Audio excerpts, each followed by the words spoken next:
My guest today is an acclaimed actress whose voice and on-screen presence have captivated audiences, but now she's stepping into her most personal role yet, expectant mom. From a vibrant Miami upbringing to Hollywood success, her path to parenthood has been anything but ordinary, marked by IVF, heartbreaking loss, a surprise diagnosis, and now filming a major TV show in New York City during the final weeks of her pregnancy. Boy, do we have a lot to talk about. I'm pregnancy-focused chiropractor Dr. Elliot Berlin, and you're listening to the Informed Pregnancy Podcast.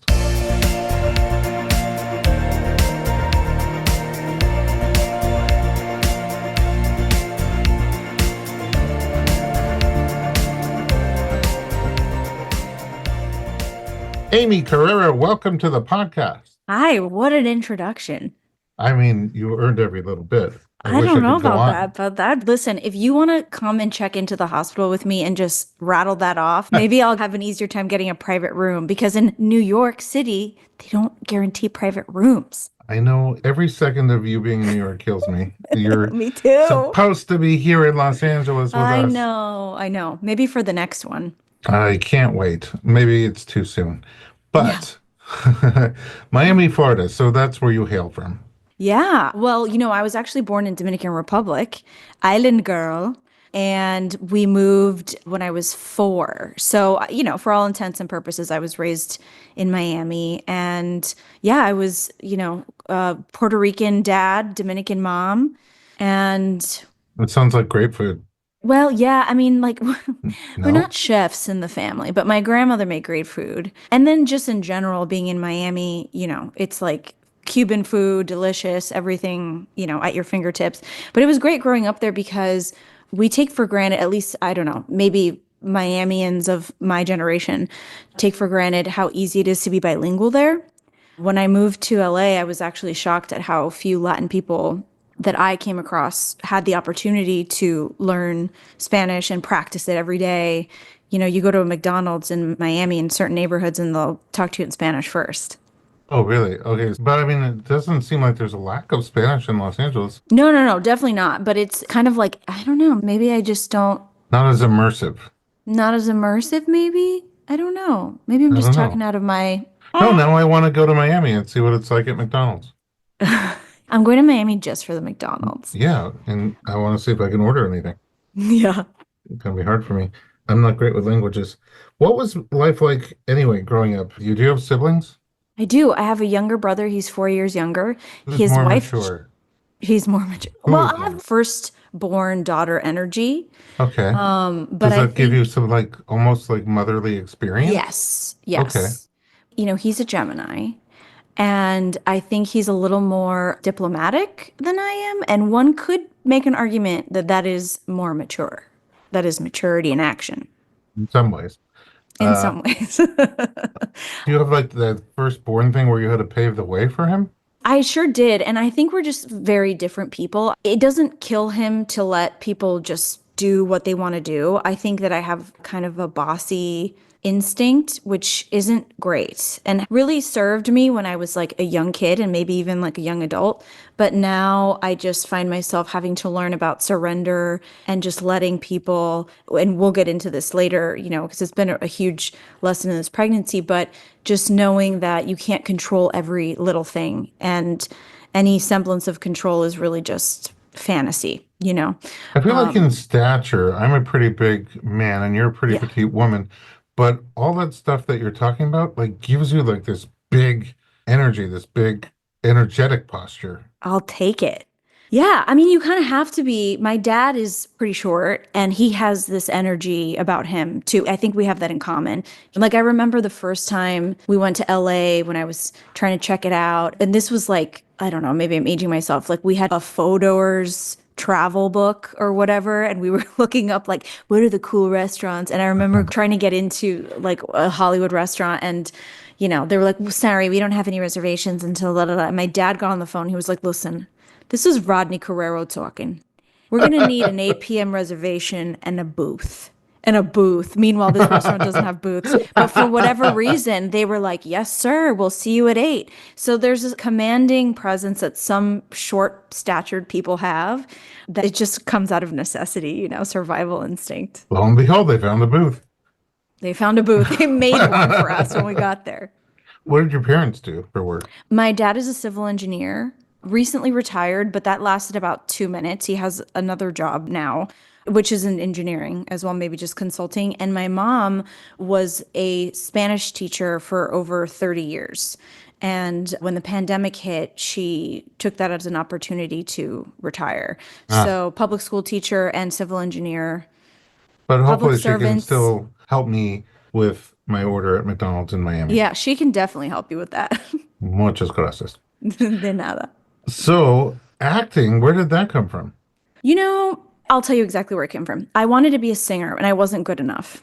And so acting felt like the next best thing. And then when I actually started doing it, I really fell in love with the idea of storytelling. And my parents, even though their careers, I mean, you can make the argument that engineering actually is very creative, but when you're looking at drawings of manholes and bridges and stuff, it doesn't feel very creative. And my parents have always been lovers of the arts. There was always music playing in my house, and my mom is a pretty talented visual artist.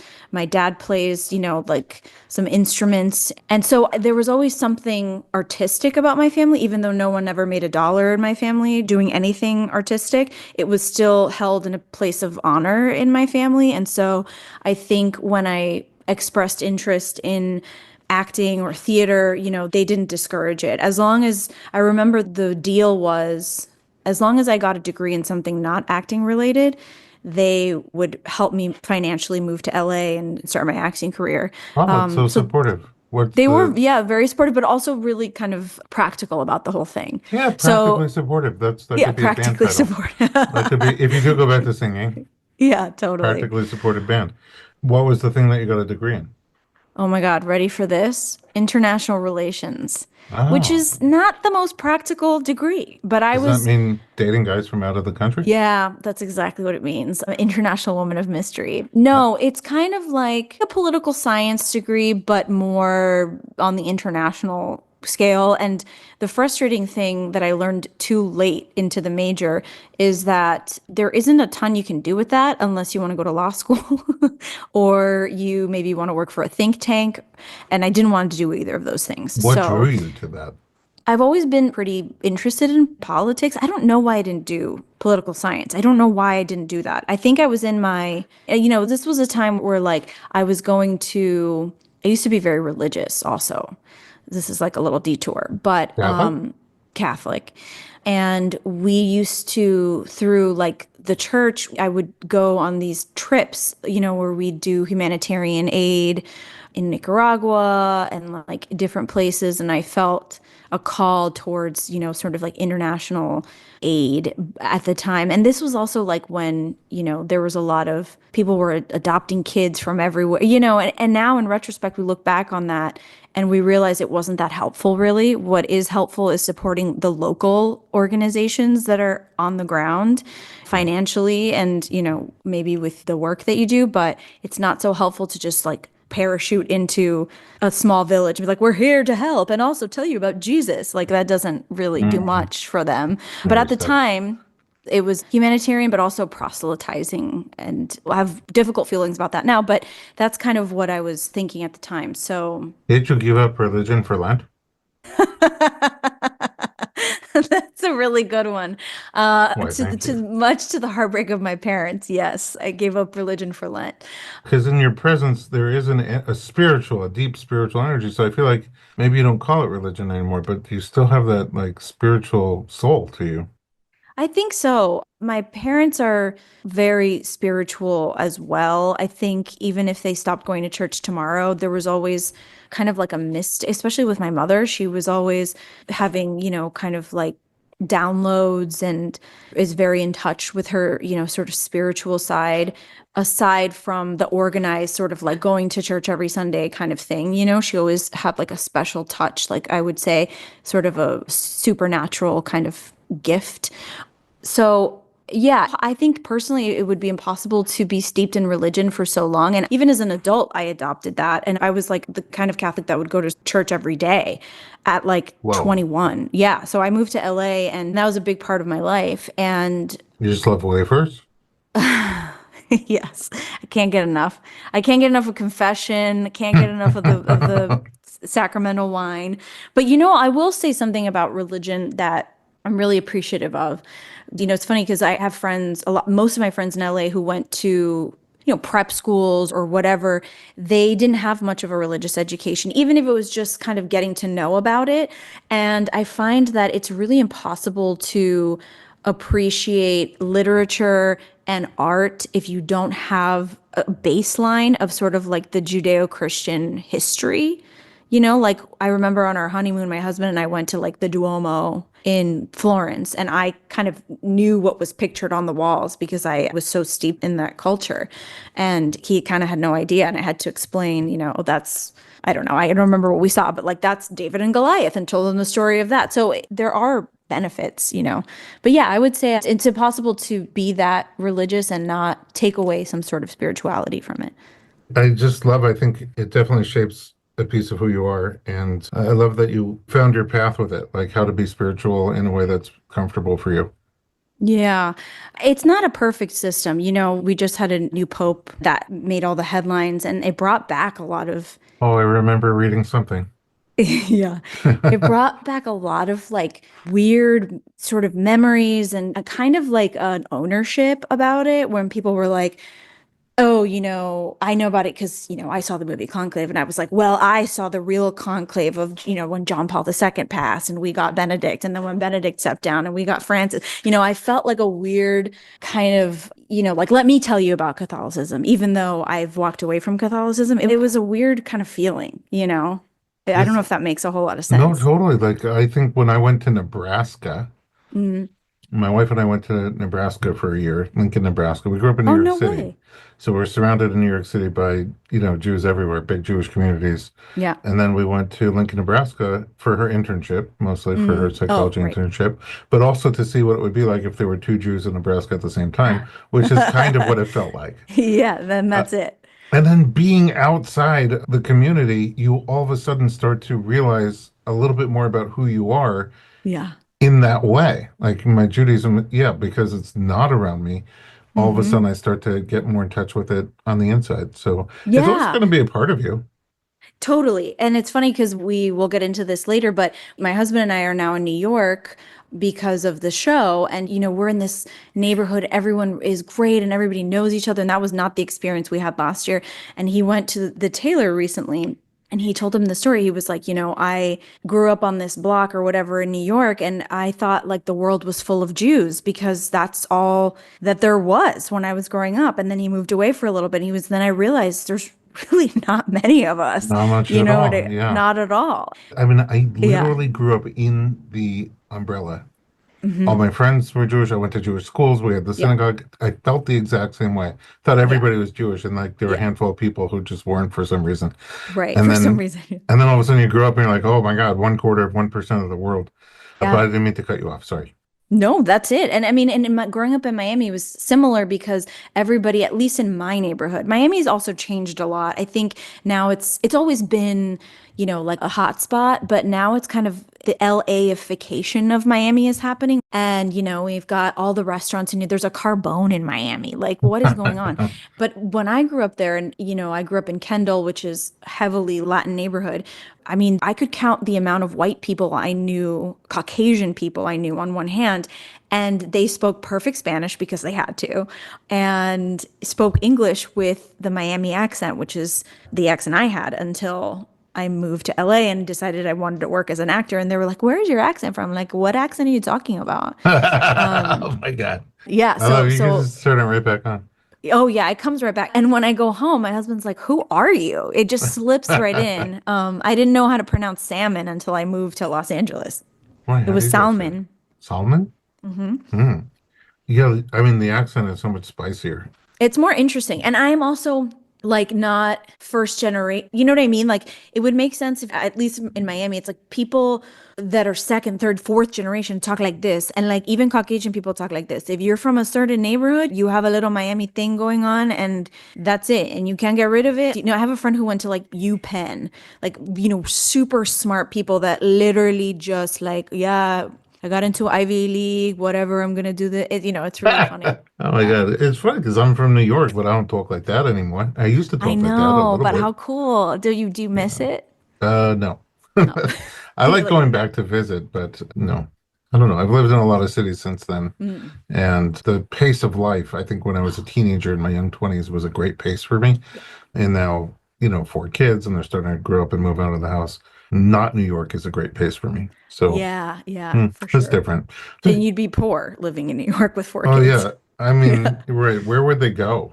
The amount of space. Let's take a little break. When we come back, I want to find out more about your young days in theater. Don't go anywhere.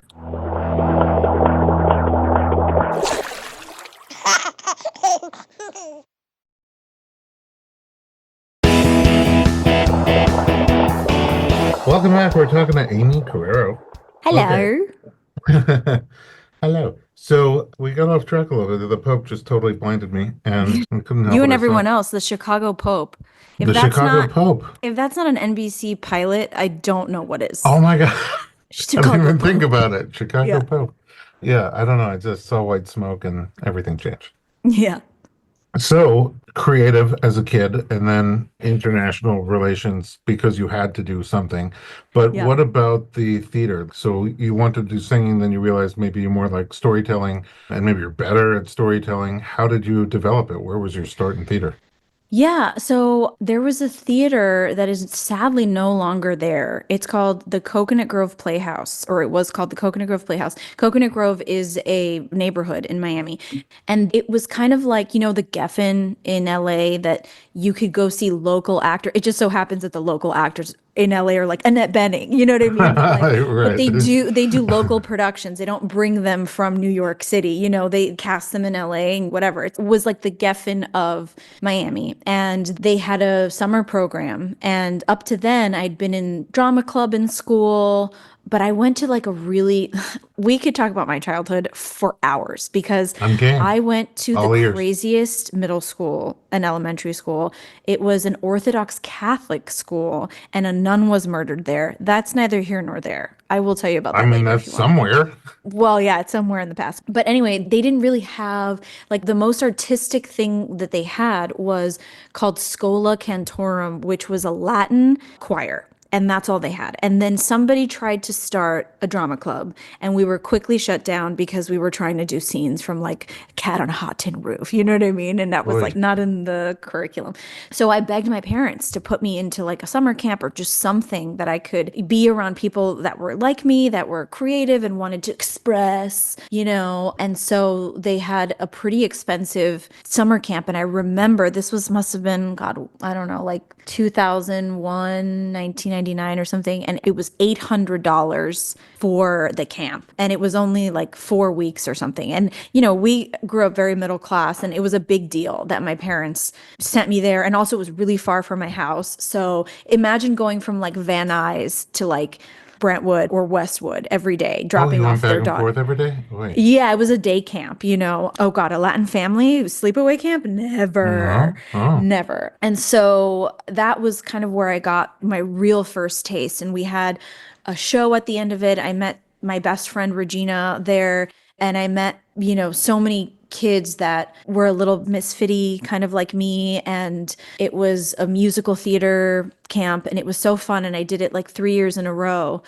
And I remember the first time, it was like my 13th or 14th birthday. So that was the first time I'd ever experienced, like, let's put on a show. And then after that, when I went to high school, I joined the drama club. And by then, I went to a different high school because of the murder. right. Which is And not here nor there. right. And, that school, it wasn't Orthodox. We couldn't do like Chicago. We couldn't do cabaret, but, we did like Fiddler on the Roof. Can you imagine Fiddler on the Roof with a bunch of Catholics? You're really All trying to. Latin cast except for the fiddler who was Filipino. Oh, That wow. was, it was really funny. But, and then I joined the Thespians, which was a big deal. I don't know if it's still a big deal, but at the time they had a huge district competition. And then if you went on to the next phase, you got to go to Tampa, which was like the mecca of theatrical You have arrived. experience, I guess. Yeah, you got to go to the Tampa thespian competition. And that's where I kind of learned anything. And I did that all through high school. And the only professional things I did were little student films. It wasn't really professional, but at University of Miami, there's a film program, and I just submitted my headshot, and I was cast in a few short films. And that's how I sort of made my tape, as they call it. And when I moved to LA, I showed it to an agent, and she laughed. She was like, I don't care about this. I don't know if you know this, but I was a drama major in college. No way. Well, it doesn't shock me. You're very quick on your feet. Thank you. My coach never said anything like that. Not my Well, drama I'm coach, saying, my oh, wrestling coach. oh, you're a wrestling coach. Yes, Yeah. he never said you're quick on your feet to me. Actually, like I'm almost 6'3", big Yeah. guy, and he was a tiny little guy, and he used to call me Tiny. And yeah, he would run Oh, behind me, with that thing you whip the horses with. He never hit me, but oh my. the threat, he's like, "Come on, Tiny, move it, move Yeah, it." yeah. That's hilarious. And then one time he was sparring with me, and I accidentally fell and landed across his chest, and he almost Yeah. ended up like the nun, if you know what I mean. Yeah, yeah. It broke a rib or something. Who Wow. murdered the nun? A monk. It is Oh the my God. craziest story. And I'm going to try to tell it the elevator version, but essentially, in the Catholic Church, there's Roman Catholicism and then there's everything else, right? So Roman Catholicism is heralded, or looked over by the Pope, and then there's archdiocese, and then there's diocese, and it's sort of broken up into like kind of an MLM, kind of situation. But if you are Greek Orthodox or just Eastern Orthodox or whatever, you don't have that oversight. Okay. And so these two priests, who later turned out weren't priests, they just wanted to build a monastery and a school in Miami, of all places. Don't know why you would. And they built a school. And so they didn't have a lot of oversight. And I guess the Archdiocese of Miami was like, hey, you're taking students away from our schools. Like, let's see your papers, And there was just two of them. And they're like, you can't run a school with two people. And so then they started hiring teachers, and then they hired like religious nuns. They had like two nuns. And then the shady part is they brought in these children, these boys from Ukraine, and they made them into monks. And they were like, they're here to study, they're here to become monks. And one of them snapped and like brutally murdered one of the nuns. I think it was like a Saturday night, but it was a big thing. There's a book about it called Murder at Holy Cross. And it turned out they didn't have any, training or anything. Like they were just two dudes from like, I don't know, Texas. And one of them was related to, oh my gosh, the actor that just died, Went from Cheers. Oh, George went.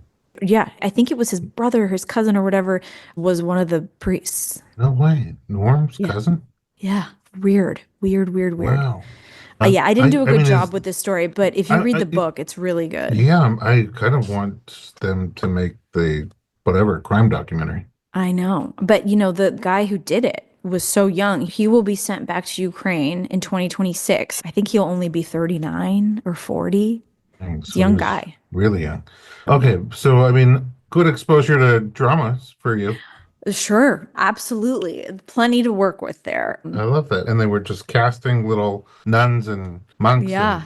and it was It like a just whole anybody production. that, yeah, in the book, I remember saying that, the poor lady who was murdered, she didn't go to like a nunnery or anything. She just bought a nun outfit, and they were like, we'll just teach you how to be a nun. And that's it.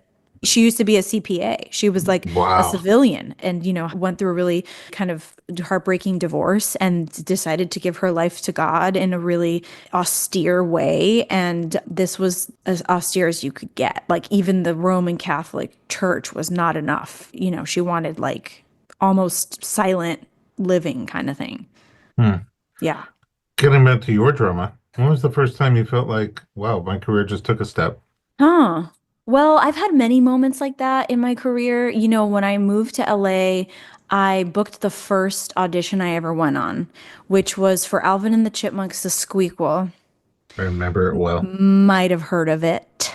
Cinematic triumph.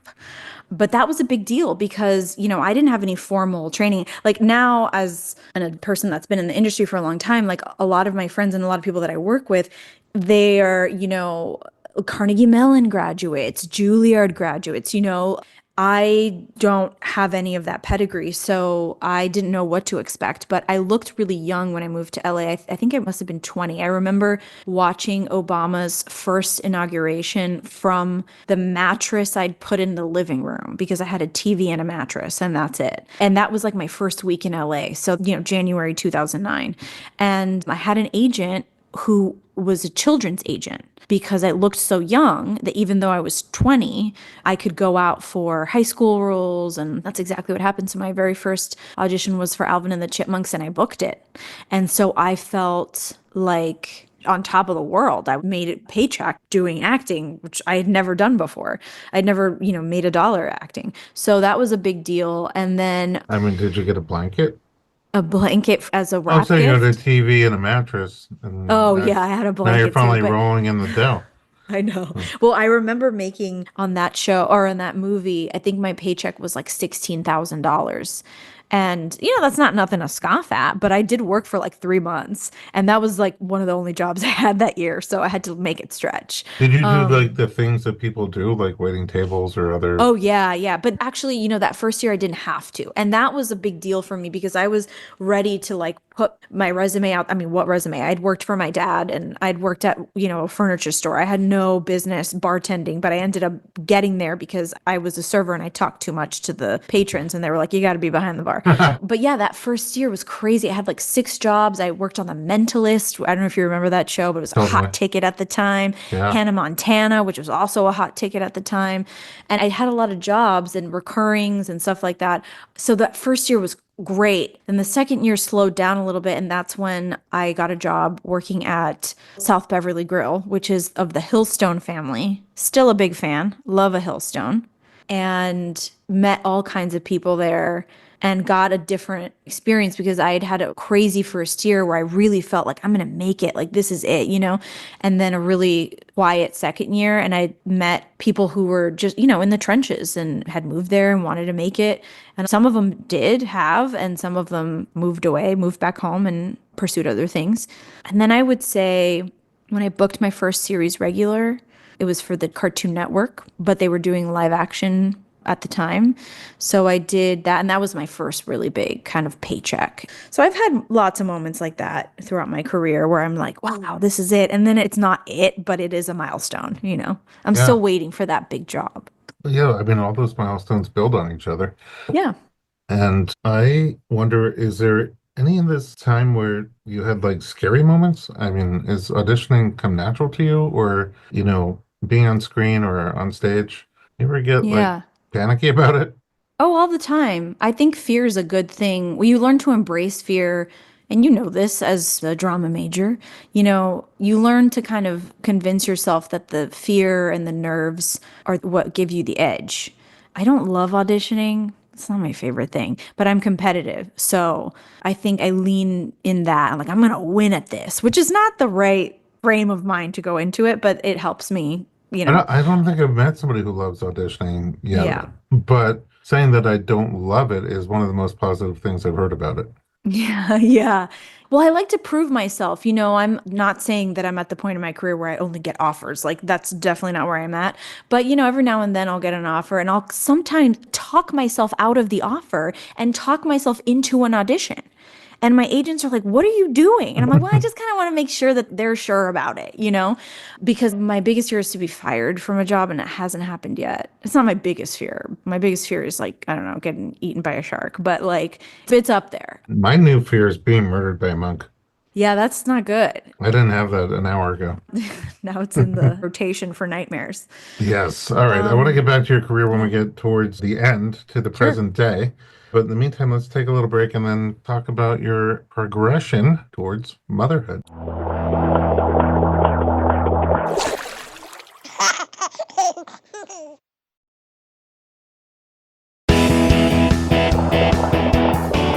Welcome back. We're talking to Aimee Carrero and her baby in the womb over there. So speaking of babies, like so far, we haven't really talked about anything in your life other than being big sister. Mm-hmm. That sounds maternally like you're on track to have a large family.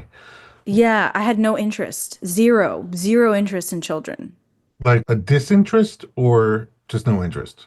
Oh, that's a good question. I don't think it was an active disinterest, but it was like, I've got things to do.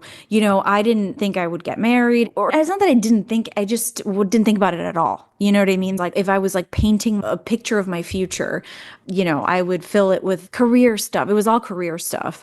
Met You're on my a track. husband. I was on a track. So when I met my husband, I was like, oh, I was confused. I was like, wait, what is this?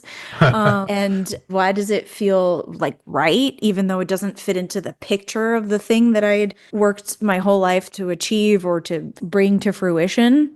But yeah, as a kid, I remember saying to my dad, we were in the car, and he was like, "Well, parents like to say, oh, when you have kids, this will make sense or whatever." And I remember, like, I don't know, I must have been like 9 or 10, and I was like, "I'm never having kids." And I remember him just looking at me like, well, okay, we'll see. And just feeling so frustrated by that. I'm like, you have to believe me. I'm going to prove you wrong. I'm not having kids. If only he But can I see don't, you right yeah, now. right. Just 9 months pregnant, like ready to pop. But it didn't come into my desire at all until I met my husband. I don't think I would have sought after. There are people that I know that even if they didn't have a partner, they would seek motherhood out. And I don't think that would have been me. I think it's solely dependent on the relationship that I am in. So I'm so curious how you met, but also what was different about that relationship from previous relationships? It was easy. Like everybody, I don't know if you feel this way. I mean, I think you've been married a long time. And growing up, I always heard, oh God, relationships are hard and it's so much heartbreak. And I'd had these volatile relationships that I thought were normal. Like I thought living in a constant cycle of highs and lows was how you were supposed to feel when you were in love with someone. And when I met my husband, I was like, oh, wait a minute, this actually feels really easy. So much so that I was waiting for the other shoe to drop for the longest time. I'm like, does he have a second family? Like, what is going on? He's also from the Midwest. And I didn't really know anyone from the Midwest when I met him. And I was like, you can't be this nice. And it turns out they are that nice. They're pretty nice. And it's a very slow pace, at least It's a, in Lincoln, yes. Nebraska. Right. You're Yeah. checking out online and she's like, how's Jim Bob? And how's the Right. band? And I'm like, Yeah. I gotta go. I gotta, like, I was You're in from the New New York York. I'm like, pace. what's wrong Yeah. with you Yeah. people? Yeah. And Yeah. they're just like friendly and family like. Yeah. And there is a saying in Iowa, he's from Iowa, it's like Iowa nice. And that is like absolutely been my experience. But it was easy, but also it felt like if I was in the marathon of life, I always thought that in order to, have a partner, you'd have to like stop and change route. And it just so happens that when I met Tim, it felt like, I was on this track and he was also on this track. And I'm like, well, let's just run it together and see how far we get. And that was kind of our relationship. It was like, well, let's go on another date. Well, let's see again, da, da, da. And then in the end, I was like, wow, I just can't imagine my life without him. Oh, that's a nice feeling. Yeah. And somebody gave me a really wonderful compliment. Let me tell you about the compliment someone told me about me. Are you ready? Okay. One of my friends said, I think you've become more yourself after meeting Tim. Like you're just so much more comfortable in your own skin. And this is someone who knew me from high school, and you finally feel like relaxed in your own skin. And I think that's such a wonderful compliment to Tim, and I think about that a lot. The freedom that being with the right person can give you if you are open to it.